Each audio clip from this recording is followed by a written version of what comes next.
Yo, what's up? What is up? Welcome to Embrace the Madness. I got a different setup today, as you can see. I don't have that recording arm or whatever it's called. I just don't have the arm, and I just have a microphone now.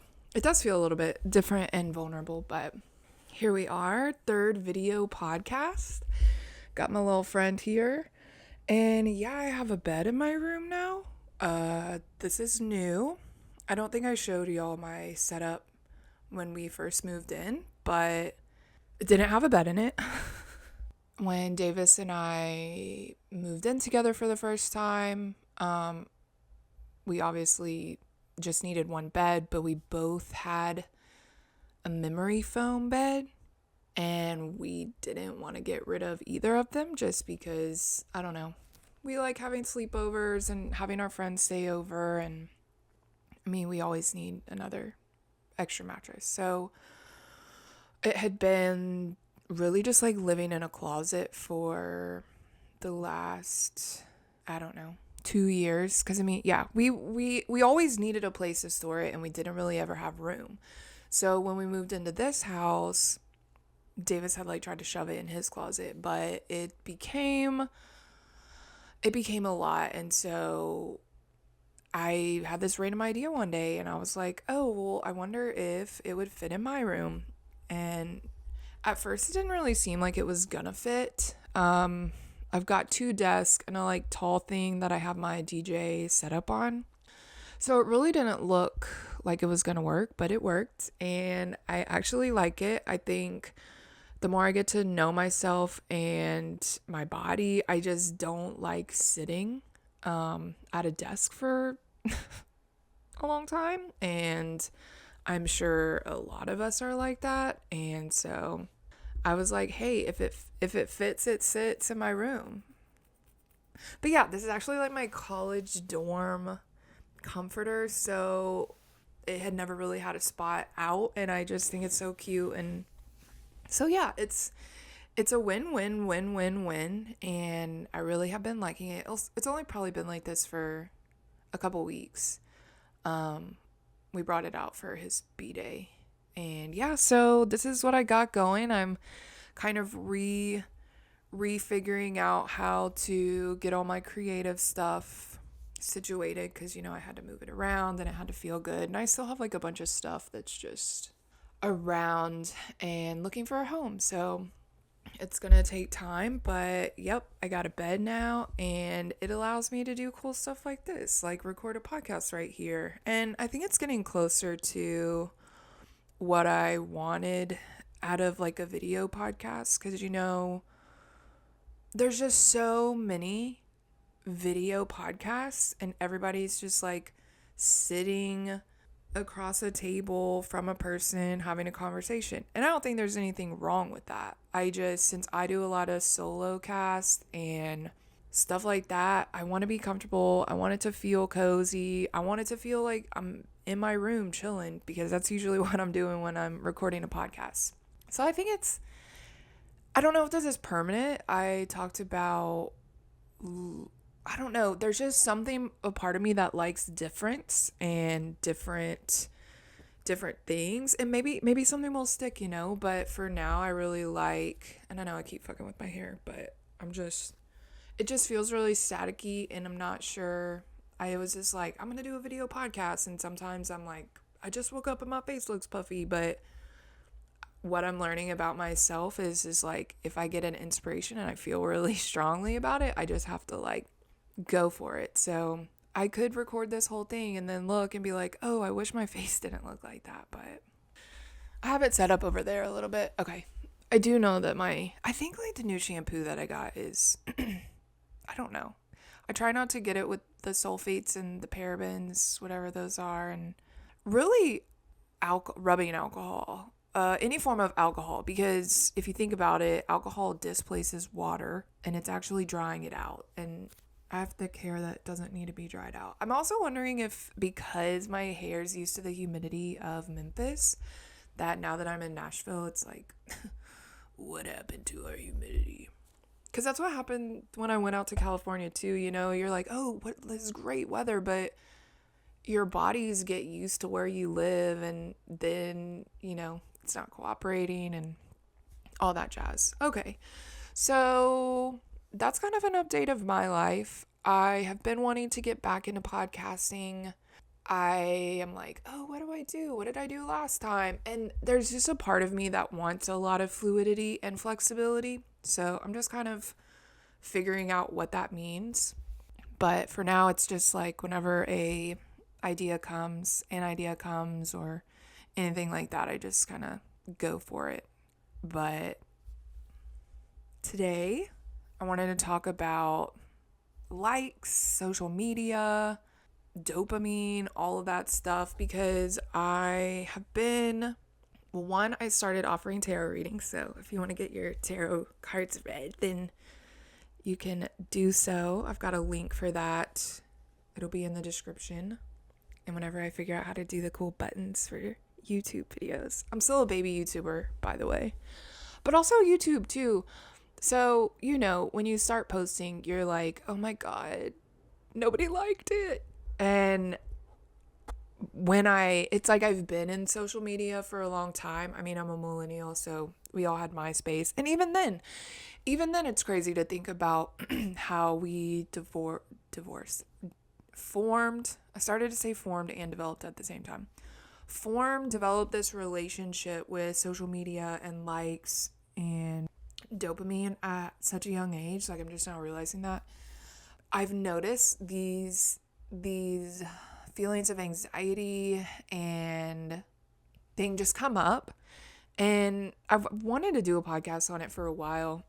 I think maybe I was just waiting for me to set this bed up. It's definitely been a part of my journey just as a human on social media and a creative, an artist sharing their art with the world, and really having to realize that the likes and the social media part of it is really completely separate. I've talked about it on the podcast before, but Julia Cameron wrote The Artist's Way, and it's a really, really good book. It talks about, the spirituality of creation and art and lots of really incredible stuff. I love that book so much. And we just have this creative part of our being that's kind of irrelevant of anything else. What I mean by that is we create art for ourselves and not really for other people, but we create it for other people. You know what I mean? So I've really been kind of looking into this, just my whole experience as an artist, experience as a creative. And I think there's just a lot that I want to say. So here we are. I'll just say that I have definitely navigated this. I'm even presently, like I was just saying, navigating this idea that we are nothing without likes. We are nothing without views. We aren't valid unless somebody validates us. You know what I mean? Yeah, I just wanted to talk about that journey and share how I've been feeling with you and let you know that you're not alone in having these feelings. And yeah, maybe some things we can figure out to ameliorate that relationship, to make it less yucky, to make social media less yucky. Because the thing that let me just give you context. For my oral comm speech, I did it on the dangers of technology. And that was because probably because it was important to me, but I think a lot of it was because, my ex-boyfriend was just on his phone all the time. So it was just an important topic to me because, and it's still true. Like, I have to be careful of it too. There's still, technology is this great tool, but there are just, we have responsibilities. We have to be careful with our relationship with it because we could get completely sucked in, and maybe you want to get sucked in, and that's to each his own. But I have found in my life creating balance with technology has been really important. and making sure that I'm using it and not it using me. So I just share that because I think I've just had a love-hate relationship with social media, the internet, technology, all of these things. And what's crazy is I've literally been doing computer stuff since I was so small. My grandparents had a computer. Either they got it after I was born. I think they always had MS-DOS. So I grew up like playing where they didn't have a mouse. You could only do it with the keyboard. You would have to do like F1, F2, use the keyboard to navigate through the screen. And so I learned this, I don't know, I was probably like 4 or 3, or probably as soon as I could get my hands on it. And then probably when I was 4 or 5, or I don't remember the ages, they got, oh, maybe that makes sense, 5, Windows 98. Because yeah, Olivia was born in 98 and I'm 5 years older than her. So I've just always been around computers. My dad, for a big part of my life, has done computer systems. So we've just always had a computer. I just played it all the time. I remember pulling up like the control panel and all of the... I used to just love playing with the settings. Like, what the fuck? Like, I just laugh because I'm silly. But all that to say is I've just had a really lengthy relationship with technology. I've been on the computer a lot. You know, as millennials, we had MySpace, AIM, AOL. My mom had AOL for as long as I can remember. I remember when I had 2-hour limit every day. So all of that stuff. Wow, it's so silly to think about. Maybe that gives me context and, you know, skin in the game, whatever that means, to be able to just become aware of my relationship with it. But especially now with Matto, especially now with my podcasts, it's something that doesn't really go away, or it's just very prevalent in 2023 in our society. We have integrated technology into our lives, and it's a part of how we share our art. It's a part of how we communicate with each other. It's a part of how we reach people across the globe. I lost my train of thought. I was just listening to the birds. My window's right next to a tree, and sometimes the birds are so loud, but it really makes me feel like I'm just in the woods or somewhere listening to birds. So it's really cool and special.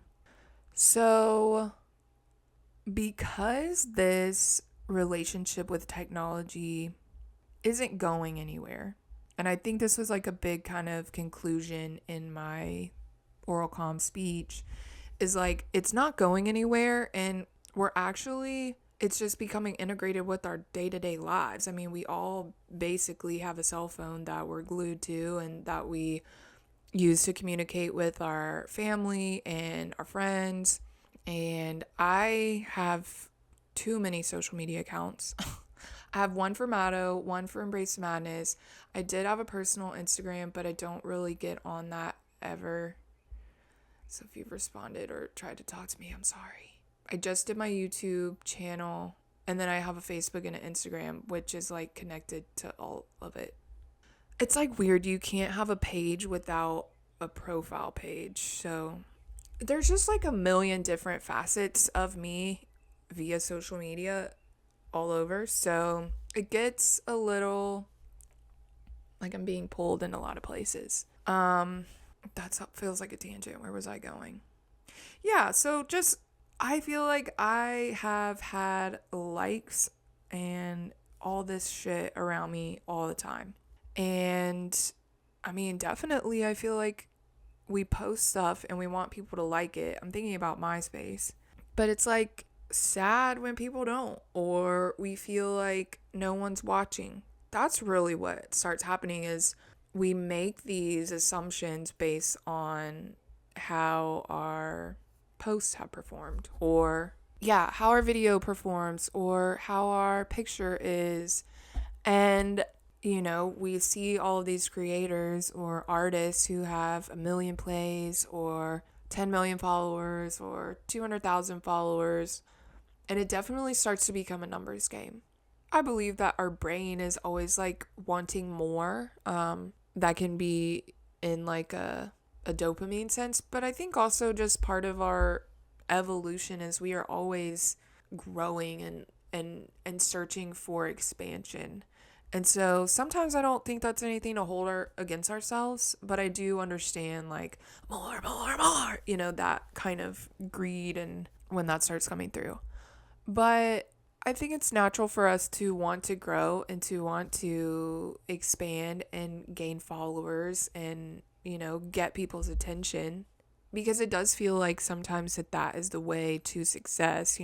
That's what comes in my brain a lot. Like, oh, if no one sees this, no one's going to hear it and no one's going to hear it and no one's ever going to listen to your music. And it's crazy how like it just like snowballs really, really, really, really, really fast all of a sudden, and you're like, no, I don't want to quit this. No, I don't want to give up. And like, but that at that point, your brain's like, it's never gonna work ever. At least I know I'm not alone, but it's sometimes like crazy because you're like, no, I just am trying to share. Like, and that's what I've realized too. And maybe what I was trying to talk about earlier is like, we're not creating art for the sake of likes, or at least it's not a fulfilling way to create art. Because here's the thing, and this goes beyond social media too. When we look for validation outside of ourselves, it's like playing the lottery or gambling, like it might and it might not, but you don't want to rely on that as your source of validation, because what happens when no one validates you? What happens when people are in their shit and they like don't feel like they can validate you? But it's like, it's not your fault that someone else can't validate you, but they're also not in a position to be able to validate. It just starts to get really sticky really fast. And so on my journey of healing, I've really found the importance of having to validate my own self, validate my own emotions, validate my feelings, validate my experience, because I grew up feeling very invalidated and feeling very alone. And, those same beliefs from social media, I feel like those come from when I was a kid. Like, no one cares about me. No one likes me. No one likes my pictures. No one thinks I'm pretty. No one tells me I'm pretty. Just all of this stuff. And then we are giving all of our power to other people. We are giving power to, okay, well, my art will only be successful if these people on the internet say so. And that's stupid. At least I think it is, because, and I'm still learning. I'm still an artist on the journey. Like, I don't think the journey ever ends. I think we learn and we continue to learn and grow and return to these similar themes and patterns in our life. But I decided that I want to create my art for me, especially when I started writing music.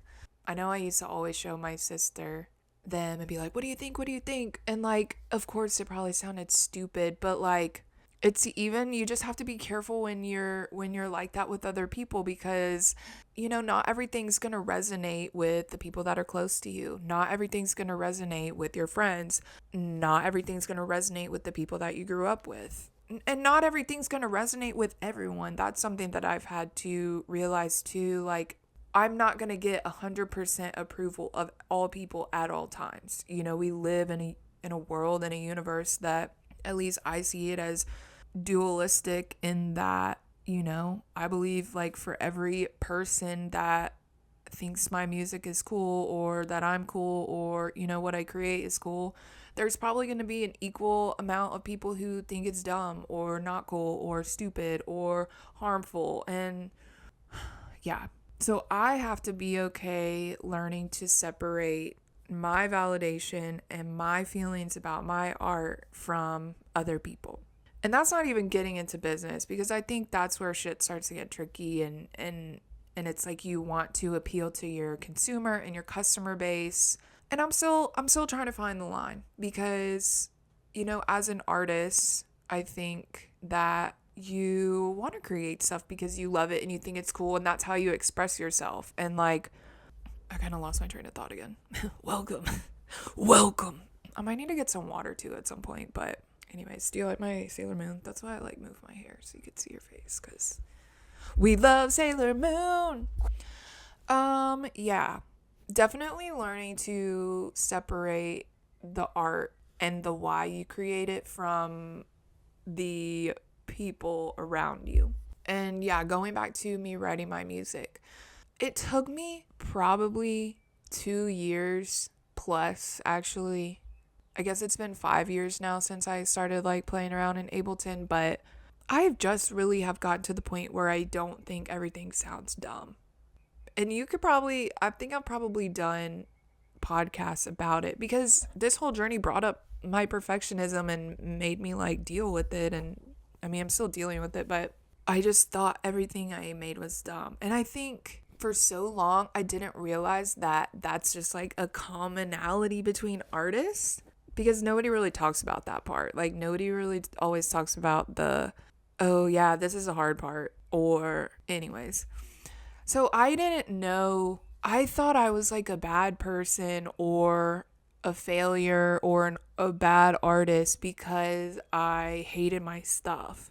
And like that only builds more like, oh, well, if you hate your stuff, then how are you ever gonna, I don't know. Just, sorry, the birds are getting distracting too, but they're pretty.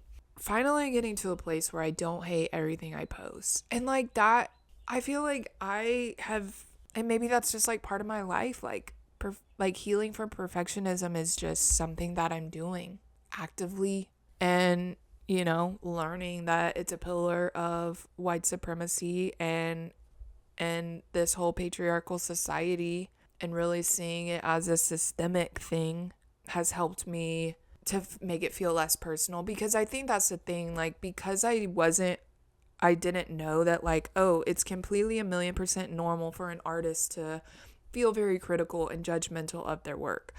Because I didn't know, because it just seemed like everybody was doing fine, I felt weird because I felt that way. Or I felt like something was wrong with me because I just was having a hard time, or it wasn't clicking, or I wasn't doing a good job. And like, I've had to live with this my whole life. I do something and my brain tells me, well, it's not good enough. And like, I still to this day have to do like, there's so many thoughts, that come in my head. Oh, this video looks dumb, or dumb, blah, blah, blah. But we just have to learn to recognize that voice as not ours, and know that it's not a part of us, and know that it is kind of universal, in that we all have this part of us that wants to criticize us or make us feel small to keep us safe. And that's what I love about the creative process in art, is just because this is so applicable to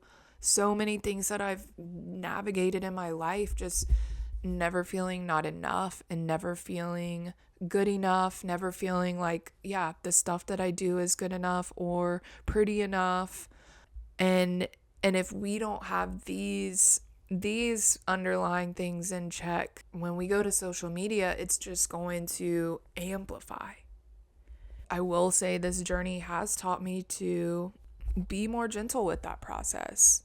Be okay with not getting likes. Be okay with, maybe people aren't meant to listen right now. Maybe people are still going through shit. Maybe people are still unlocking pieces of their puzzle, and then someday it will become relevant. But like, even then, your music is still incredible because it came from you. And I'm still implementing that in my mindset, because my brain will be like, well, that's not incredible, that sounds kind of stupid, or nobody's gonna like that. Or even with my most recent song that came out, I like it and I feel like it came from my heart. I still sometimes worry and wonder, like, oh, well, if I don't get any plays, like, am I ever gonna get any plays? And we just have to notice these thoughts. Like, we just have to notice all the things that come up and remind ourselves that, we're creating this art because it's important that we find a way to express ourselves. We make this art because we like doing it. Whether or not someone likes it or approves of it, like, that's a big thing I had to realize too. I think it's why I love TikTok so much, is because, when you're around your just the people that you grow up with, or anyone, your family. Like, not everyone is going to be exactly like you. Not everyone is going to be into sparkly, glittery stuff. Not everyone's going to be into weird alien noises. Not everyone's going to be into self improvement and healing and growing and talking about feelings. But, like, it doesn't make me wrong, and it doesn't make me bad, and it doesn't mean I should stop, because there are so many people out there that do care about those things.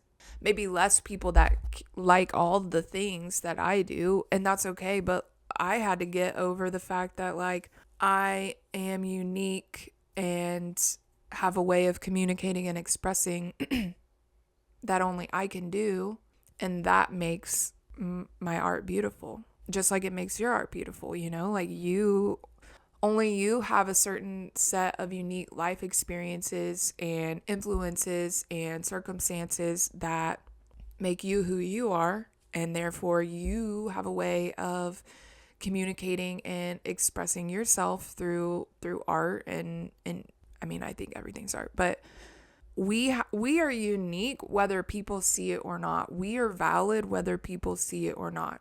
Our art is special and beautiful whether people see that beauty or not. And this is a mindset that I have developed, I mean, to keep me sane, for one, but because putting our validation in other people is just not sustainable. If I based my life and my choices and my actions on whether people liked my Facebook post or not, who knows what the algorithm's doing on any given day? Like, it could be that someone didn't see it.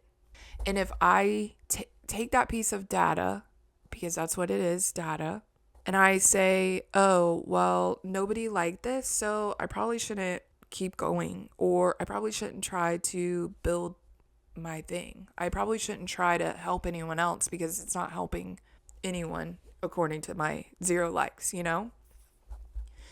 And that is just not, for me, it's not the logic that I would like to use to base my things off of. Because, and this is something that I'm experiencing too, and just creating my business. It's officially like a year almost, I think in June, which is very soon. That's crazy. And it is like a little baby, but I have all of these thoughts come up because I've never had a business, or I've never tried to sell my art, and all of these thoughts come up. And if I listen to those thoughts or those beliefs because 0 people liked my Facebook posts, and I said, well, maybe I should just stop my business and stop what I'm doing because it doesn't look like I'm going to get any traction ever, then I would close my business. And do you imagine, what if I don't get to help or connect with all of these people who were looking for what I was creating? I'll never know because I never kept going. I'll never know because I'll just never know. And that's something that TikTok has at least helped me realize and remember. And, this is a blessing of social media and the internet. But, like, just because there's not people in my local environment or local vicinity radius that are into what I do or share, it doesn't mean that they don't exist. Like, there's people on TikTok who are like, oh my God, your reading helped so much. And, like, that's a person I wouldn't ordinarily be able to reach or help because, they're not in my little vicinity. So that's like another really incredible thing too, is just like knowing and trusting that your people are out there.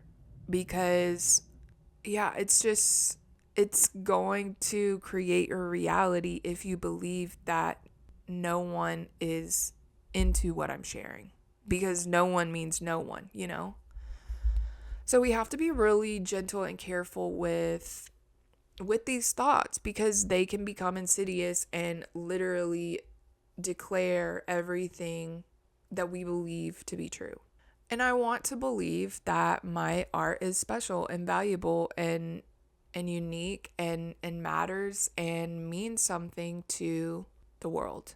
Julia Cameron in her book The Artist's Way talks about this is kind of our gratitude that we are expressing to our creator, and our just like at the mere fact that we exist, like, oh my god, how amazing, let me just create and express myself. And this is something too that I think that capitalism can potentially take away, like, because when we, and as we're seeing now, get sucked into this system of like having to work, we are spending time working and earning money for someone else, and feeling like we can't express ourselves. And I completely understand that I say that as a white woman in 2023. I'm just saying that this is a systemic failure that is harming all of us. And I dream of a world where we feel free to express ourselves. And I really think that is a huge, like, piece of rebellion is choosing to express yourself despite everything. So that's a little bit of my social media journey. And like, yeah, I'm still dealing with these thoughts, I'm growing my following on TikTok, and I've noticed I'm just like looking at my data, like I can't stop looking at the data. But if I've learned anything from psychology and research and science, is like data happens over time.